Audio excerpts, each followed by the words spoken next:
A extrema-esquerda tenta cancelar Renato 38. O motivo? O escritor polemista fez uma análise pública sobre a escravidão e levantou uma hipótese sobre a Lei Áurea. Esta é o Visão Libertária, sua fonte de informações descentralizadas e distribuídas. Ajude a propagar as ideias de liberdade. Deixe o seu like e compartilhe com seus amigos. Um artigo seu pode virar vídeo aqui também, sabia? Este artigo foi escrito por Ufaratsa, revisado e narrado por Gordinho Caipira. Recentemente, o incancelável Renato 38 conseguiu novamente furar a bolha. Dessa vez, o escritor do célebre livro Bitcoin Red Pill mexeu num verdadeiro vespeiro. Usando a liberdade de expressão que ainda resta aos brasileiros na internet, Renato fez uma análise sobre a escravidão no Brasil e levantou hipóteses sobre a Lei Áurea, também conhecida como Lei João Alfredo, em homenagem ao político pernambucano João Alfredo Corrêa de Oliveira, monarquista, abolicionista e membro do Partido Conservador, nascido na ilha de Itamaracá. Na análise que fez, 38 disse, abre aspas, você já viu alguém publicamente dizendo que a Lei Áurea pode ter sido um grande erro? Fecha aspas. O núcleo de imprensa da polícia política petista, os jornalecos esquerdistas de sempre, junto com alguns youtubers, foram rápidos em noticiar o fato com o intuito de cancelá-lo, inclusive fazendo associação de 38 ao bolsonarismo e à extrema-direita. Vamos aos fatos. Ao iniciar o comentário sobre a Lei Áurea, vemos no vídeo que Renato 38 aborda o assunto com um tom sóbrio e sério. De forma respeitosa, ainda que classificada por alguns como inconsequente, tendo em vista o estado policialesco que o Brasil se tornou, 38 trata o assunto de forma racional e embasada, apresentando fatos históricos e fazendo contas com datas. Sem abrir mão da urbanidade, Renato expõe o núcleo de seu argumento. Um dos grandes motivos do Império ter acabado foi a revogação de propriedade. Ele tenta explicar, abre aspas, a escravidão acabaria de qualquer maneira em menos de 40 anos. Já havia lei do ventre livre, lei do sexagenário, não podia importar escravo, não entendeu o que estou dizendo? Ia ser gradual, fecha aspas. E ainda complementa, abre aspas, a escravidão acabaria antes da Segunda Guerra Mundial, sem revogar a propriedade de ninguém. Talvez essa chaga da República não tivesse chegado até a gente, fecha aspas. Diferentemente do que jornais esquerdistas alegam, está óbvio que 38 não estava defendendo a manutenção da escravidão no Brasil, mas a manutenção do regime monárquico. Em síntese, é possível extrair do raciocínio dele que ao mesmo tempo que a Lei Áurea decretou diretamente o fim da escravidão, indiretamente, como efeito colateral, também decretou o fim da monarquia no Brasil. Seja porque as palavras não conseguiram ser tão rápidas quanto o raciocínio, seja pelo fato de tentar simplificar o argumento, ou seja por se tratar de um assunto sensível, talvez fosse melhor que Renato 38 tivesse deixado explícito aquilo que nitidamente ficou implícito, e que os detratores dele ignoram, seja por estratégia de dialética heurística ou por limitação cognitiva, que a análise que ele fez sobre a Lei Áurea foi estritamente jurídica e patrimonial. 38 tentou imaginar um cenário onde a escravidão teria sido abolida sem ter como efeito colateral a criação da República Brasileira, que fez e faz tanto mal ao povo da terra tupiniquim. O problema é que no cenário que ele desenhou, a abolição da escravidão seria gradual e por consequência os escravizados seriam escravos por mais tempo. Tal raciocínio revela-se um tanto maquiavélico ao aceitar o prolongamento de uma injustiça visando evitar um mal maior, que seria a República. A ética libertária se opõe diametralmente a esse tipo de raciocínio. Primeiro, porque dentro desta ética, a justiça sempre prevalece contra o utilitarismo. Ou seja, mesmo que algo seja melhor para a maioria das pessoas, se ferir a propriedade de um único indivíduo que seja, não pode ser feito. No exemplo citado por Renato, a autopropriedade dos escravos, ou seja, seus corpos, seriam violados por mais tempo em troca de um bem maior. Segundo, porque na ética libertária, em hipótese alguma, uma pessoa pode ser propriedade de outra involuntariamente, e portanto não faz sentido dizer que a Lei Áurea tratou-se de revogação de propriedade. Outra discordância do raciocínio de 38, que poderia ter sido levantada, é o fato de que sua argumentação é estritamente jurídica e patrimonialista, portanto incompleta.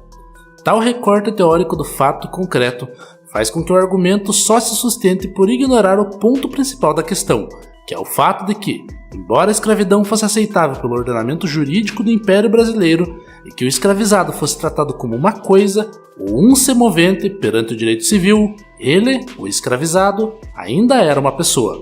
A repercussão negativa poderia ter sido evitada, caso em algum momento do raciocínio ele tivesse frisado, ainda que minimamente, de forma explícita, que a escravidão é algo absurdo e intolerável do ponto de vista ético e moral.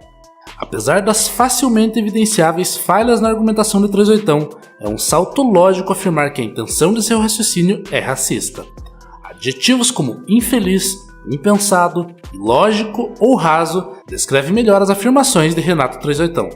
Assim como no famoso caso do influenciador Monark, sabemos que o cancelamento da esquerda não é motivado pela nobre tentativa de aplicar qualquer forma de justiça social. Sua real motivação é calar a voz de quem discorda de suas ideias, pois em um ambiente de liberdade de expressão, a esquerda não subsiste. O cancelamento incentivado pelos comunistas contra Renato Trezoitão é uma inversão total de valores. São os comunistas que querem e que pregam a escravidão nos tempos atuais. Como Trezoitão diz no livro Bitcoin Red Pill, o comunismo é a escravidão suprema. São os comunistas que trabalham contra a família e contra Deus. São os comunistas que querem manter o povo desarmado e cativo. O que está acontecendo com Renato Trezoitão é a velha máxima comunista de acusar as pessoas daquilo que eles próprios, os comunistas, são. Sim, a república nascida de um golpe, junto com a escravidão, são chagas na já bastante sofrida história do Brasil. Como já mencionado anteriormente, no artigo do canal Visão Libertária denominado PT implode em Pernambuco, é preciso reiterar que a escravidão esteve para a monarquia, o PT está para a redemocratização. O positivismo jurídico estatal da época não muda o fato de que o escravizado era um ser humano. A lei que escravizava era injusta na monarquia, assim como a lei que insiste em tentar escravizar os brasileiros continua sendo injusta na república. Os comunistas criticam a escravidão da monarquia por oportunismo. Nada dizem a respeito da escravidão que foi implementada na república, onde a maior parte dos brasileiros não é mais que mera propriedade do Estado. Os comunas de hoje provavelmente seriam os escravocratas de ontem. São parasitas acostumados a se nutrir do sangue e suor alheio. Se hoje, em pleno século XXI, na república, estão dispostos a explorar o povo brasileiro até o limite do esgotamento físico, mental, moral e econômico para manter os privilégios, naquela época também não fariam diferente. Certamente teriam escravos. Não obstante, também é fato notório que Renato Trezoitão é uma pessoa bastante religiosa. Na referida ocasião, ele cita a existência da escravidão por dívida, do devedor insolvente, no chamado Antigo Testamento da Bíblia, para justificar o fim gradual da escravidão no Brasil. Antes de adentrar no tema, que será abordado de forma rápida e não aprofundada, é preciso destacar a distinção bíblica da escravidão praticada pelos egípcios contra os hebreus, daquela praticada de hebreu para com hebreu. A escravidão dos hebreus no Egito foi a referida em Gênesis capítulo 15, versículos 12 e 13, avisada por Deus a Abraão séculos antes, quando o sol estava se pondo e Abraão caiu em sono profundo, e uma escuridão pesada caiu sobre ele. Na ocasião, Deus o avisou: saiba que durante 400 anos seus descendentes serão estranhos, num país que não é o deles, e serão escravizados e maltratados ali. Esta escravidão foi a mais parecida com o que ocorreu no Brasil, no tempo da monarquia. Ela é explicada por rabinos como Jonathan Sacks como sendo uma experiência coletiva amarga, mas necessária, profunda, íntima e pessoal para os israelitas.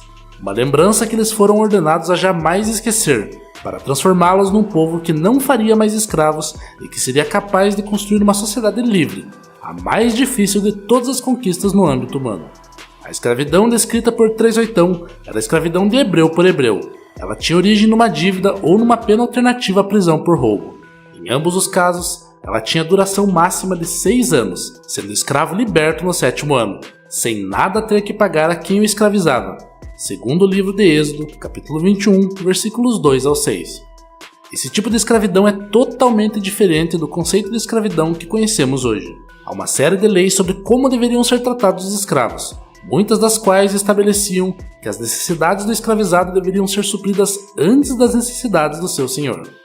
Em certos casos, um escravo fugido, por exemplo, que viesse a um outro hebreu procurar asilo, não deveria ser entregue ao seu senhor, mas sim receber refúgio e proteção.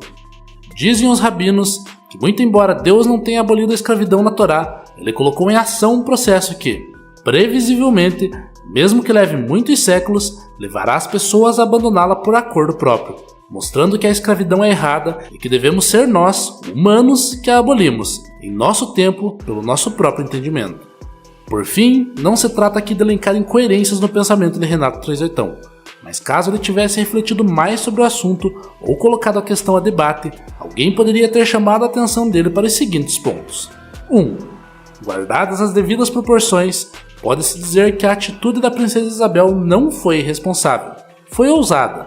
Pode-se entender que ela tentou fazer, no passado, na forma de desescravização do Império Brasileiro, a desnazificação que Trezoitão afirma que Bukele fez em El Salvador, e acusa Bolsonaro de não ter feito no Brasil República. 2.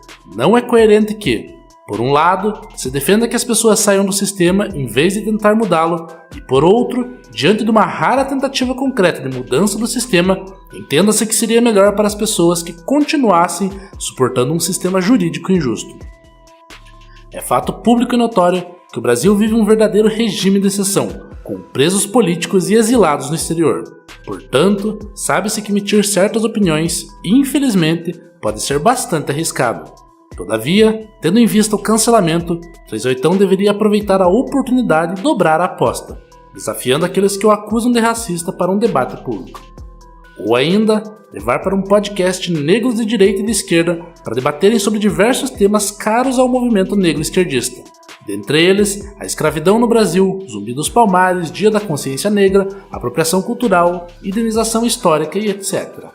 Fato é que certos assuntos continuam como verdadeiros tabus no Brasil, devido à falta de debates sobre eles, dentre os quais podem ser mencionados também a Constituição Cidadã, narrativa dinamitada pelo constitucionalista e filósofo pernambucano professor Luiz Delgado, e a Reforma Agrária, dinamitada pelo advogado católico Plínio Correia de Oliveira. Basta lembrar que antigamente era comum se escutar: futebol, política e religião não se discutem.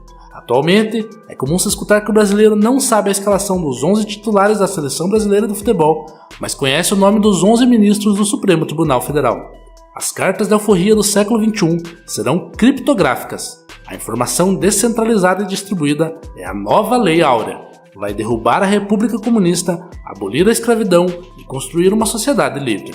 Obrigado pela audiência. Este é um canal colaborativo. Participe você também. Cadastre-se agora mesmo no nosso site visãolibertaria.com e envie os seus artigos por lá. Os colaboradores recebem recompensas em Bitcoin. Inscreva-se no canal e clique no botão da campainha para ser avisado de novos vídeos. Até a próxima!